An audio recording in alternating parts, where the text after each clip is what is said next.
सबसे पहले ये पूछना चाहता हूँ, मैडम है, इला जी है, नायब तहसीलदार मैडम बैठी हुई हैं, क्या जरूरत है, क्या अल्ट्राटेक के पास वर्तमान में लीज के लिए या यहाँ पर प्लांट चलाने के लिए जमीन खत्म हो गई? जो पहले से लीज में है, क्या उसको उस उत्खनन के लिए जमीन नहीं है? उत्खनन के लिए पर्याप्त इनके पास जमीन है, लेकिन ये जमीन पूरी तरह से किसानों की जमीन को हथियाना चाहते हैं। सवाल इस बात का है, आपके द्वारा अगर कानून का पालन कराने वाले लोग, लोकसभा विधानसभा के अंदर कानून बनते हैं, भूमि अधिग्रहण कानून 2013 क्या कहता है? भूमि अधिग्रहण कानून ये कहता है कि जहां 2 फसली जमीन है वहां पर कोई भी उद्योग नहीं लगना चाहिए, उसके लिए बंजर जमीनें होनी चाहिए, और जब कहीं भी जमीन न मिले तब उसके बाद। लेकिन यहाँ पर जो 2 फसली जमीन है, तो उस जमीन पर उद्योग लगाने की आवश्यकता क्या है? पहली बात, इस लीज के लिए क्या मैं पूछना चाहता हूँ, यहाँ भोलगढ़ पंचायत के अंतर्गत ये खमरिया है, क्या यहाँ के ग्राम पंचायत के सरपंच ने ग्राम सभा की एनओसी दी है?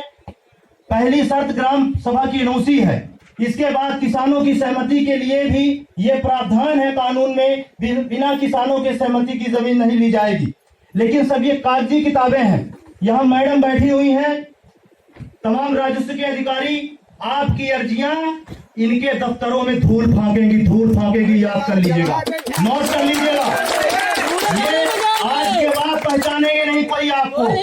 मैं यहाँ हम लोग लगातार, अभी हमारा सीटू मजदूरों का संगठन है, कोविड-19 प्रधानमंत्री की गाइडलाइन है कि गाइडलाइन के मुताबिक कहीं भी कोरोना महामारी में इतने लोग इकट्ठे नहीं होंगे। क्यों? ये जो यहाँ पर जन सुनवाई हो रही है, ये पूरी तरह से ये यहाँ मध्य प्रदेश के अंदर राज्य का शासन है, केंद्र की गाइडलाइन का उल्लंघन है। मैं निंदा करता हूँ ऐसी जन सुनवाइयों का, नहीं होनी चाहिए।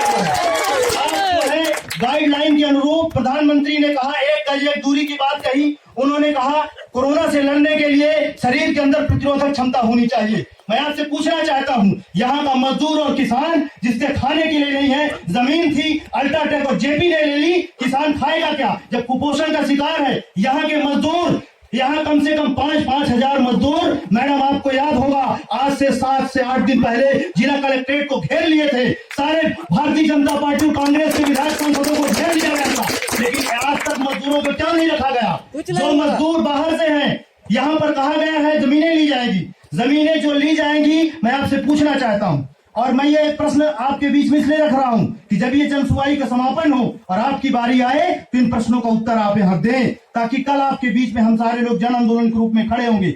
मुझे मालूम है, इसलिए यहाँ के जो मजदूर बाहरी भी लोग हैं, उनके लिए 4-4 महीने से बैठे हुए हैं।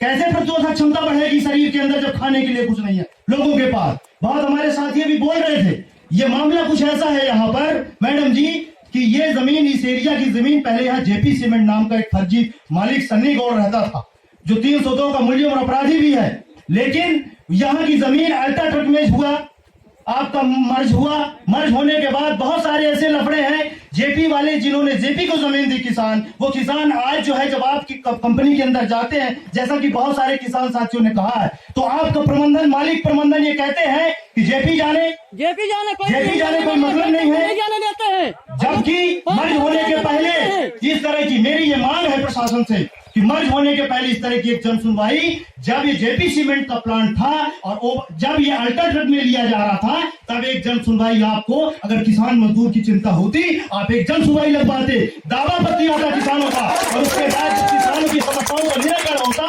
उसके पश्चात यहाँ पर जो है तो ये यहाँ पर आप अल्ट्राटेक में मर्ज किया जाना चाहिए। लेकिन ऐसा नहीं हुआ। हमारे बगल में एक लड़का नौजवान साथी है, उसका राजनारायण द्विवेदी है, गवाह के तौर पर अभी 100 कापियां लिया हुआ है। ये त्रिपाठी जी बैठे हुए हैं, मैं गया था वहां पर, हमारा यहाँ मजदूरों का संगठन है सीटू, लेकिन उसने पेटी कॉन्ट्रैक्ट में काम किया, प्रमटेक नाम की कोई कंपनी, ठेकेदार था, भाग गया, उस गरीब का 8.5 लाख रुपया अभी फंसा हुआ है, आपको 10 अर्जी दे चुका, भूल भाग रही है कागज की, कंपनी के प्रबंधन दादागिरी पर उतर आए हैं, दादागिरी पर, और कहते हैं गेट पास किसने बनाया?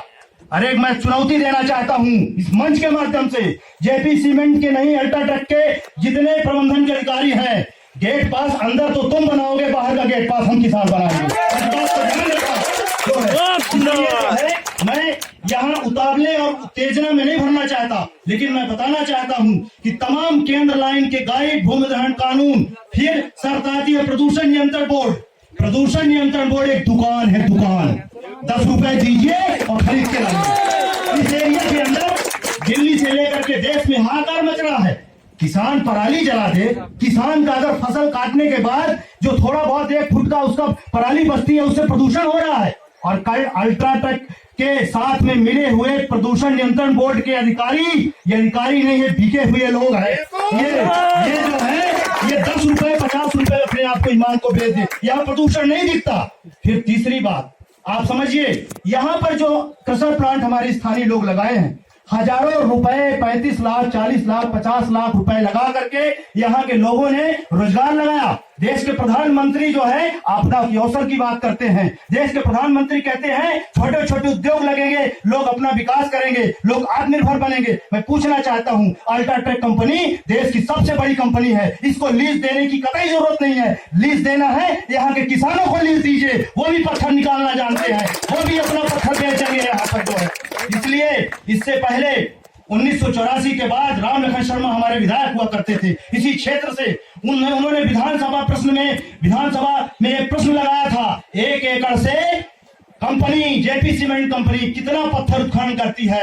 विधानसभा की प्रश्न की जानकारी हमारे पास है, जिन साथियों की चाहिए होगी मैं दे दूंगा आकर के। 1 अरब 83 करोड़ रुपए का पत्थर, 1 अरब 83 करोड़ रुपए का पत्थर 1 एकड़ से निकालते हैं। और हमको प्रदूषण, ये टूटी फूटी सड़कें, हमारे बच्चों को बेरोजगारी, इसके सिवा कुछ मिलने वाला नहीं है। जो मिलेगा तो आज इन प्रदूषण नियंत्रण बोर्ड के अधिकारियों को मिलेगा या यहाँ के शासन प्रशासन के लोगों को मिलेगा। किसान को यहाँ कुछ मिलने वाला नहीं है, खेला है किसान के लिए। इसलिए मैं पूरे कानूनी दायरे में रह करके पूरी जिम्मेदारी के साथ मैडम जी आपसे कहना चाहता हूँ, ये लीज को स्वीकार करिए।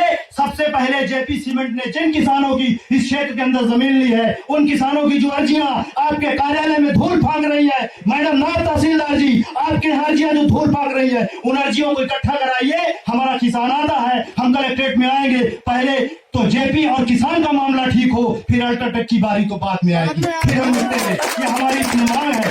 इसलिए यहाँ पर जो भी हैं तमाम हमारे, आप बता रहे हैं यहाँ आप लीज देके चले जाएंगे, लीज तो यहाँ स्थानीय लोगों को भी है। कल यहाँ झगड़ा होगा, कल यहाँ क्रशर प्लांट वाला कहेगा ये हमारी लीज है और यहाँ कंपनी वाले कहेंगे हमारी लीज है। इसलिए इस झगड़े को जो है, अगर यहाँ सही तरीके से न्याय से आप यहाँ शासन चलाना चाहते हैं तो मेरी ये मांग है सबसे पहले कि ग्राम सभा की, और आप लोग भी बहुत सारे जनप्रतिनिधि ऐसे हैं जो मंच में आकर के भाषण देंगे, कंपनी का विरोध करेंगे, लेकिन पता लगाइए सूचना के अधिकार के तहत यहाँ ग्राम पंचायत का सचिव लोक सूचना अधिकारी होता है, उससे मांगिए कि क्या इस लीज के लिए उसने ग्राम सभा की अनुमति दी कि नहीं दी, उसकी पोल वहीं खुल जाएगी।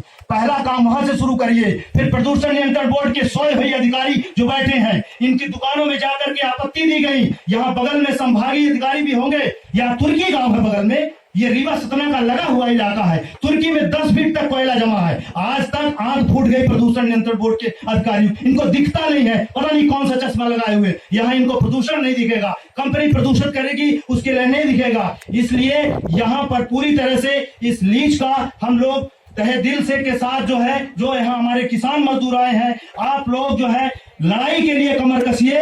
रेड्डी साहब ने सपने बहुत दिखाए हैं, वो सपने हकीकत जब 84 से अब तक नहीं हुए तो अब तो और देश के अंदर हमारे आपके चुने सांसद विधायक बिकने लगे हैं। किस पर भरोसा करेंगे? कल्याणकारी कर्मचारी बिकते थे, अब हमारा नेता बिक रहा है। इसलिए हमको लड़ाई के लिए तैयार होना होगा, किसानों को संगठित होना होगा। पुनः मैं मैडम जी से ये निवेदन करना चाहता हूँ कि मैडम जी, जो नियम कानून है, उन नियम कानूनों के तहत जो किसानों के मसले हैं, उन मसलों को मास्क लगाइए सब।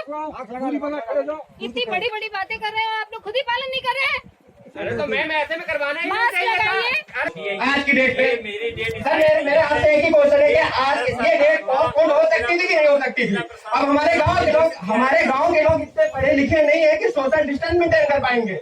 आपके बोलने पे वो सोशल, यही चीज सुबह से हम लोग विरोध कर रहे हैं कि हमारे गाँव के लोग ये सोशल डिस्टेंस मेंटेन नहीं कर पाएंगे। हम ये डेट आप पोस्टपोन करिएगा। सिर्फ हमारा सुबह से एक सबसे निवेदन था कि डेट को पोस्टपोन किया जाए। और सबसे हमारे नौजवान साथी, उनका गुस्सा अपनी जगह जायज है कि जब ऐसे कार्यक्रम होंगे तो कहीं ना कहीं गांव के लोग उतने जागरूक नहीं है। ये तो जिला प्रशासन को पहले से जो है इस पर जो है वो करनी चाहिए, पोस्टपोन भी की जा सकती थी। मैडम, एक बहुत महत्वपूर्ण सवाल है, और मैं तमाम पूरे अपने किसान भाइयों से भी कहना चाहता हूं कि मैडम यहाँ दिक्कत यह है कि कॉलम नंबर 12 जो कैफियत है, जिन किसानों की जमीन नहीं ली गई है उनके जमीन में भी कॉलम नंबर खसरा के 12 में कैफियत में कब्जा दर्ज हो गया है अल्ट्राटेक का, पहले जेपी का था। आप समझिए परेशानी।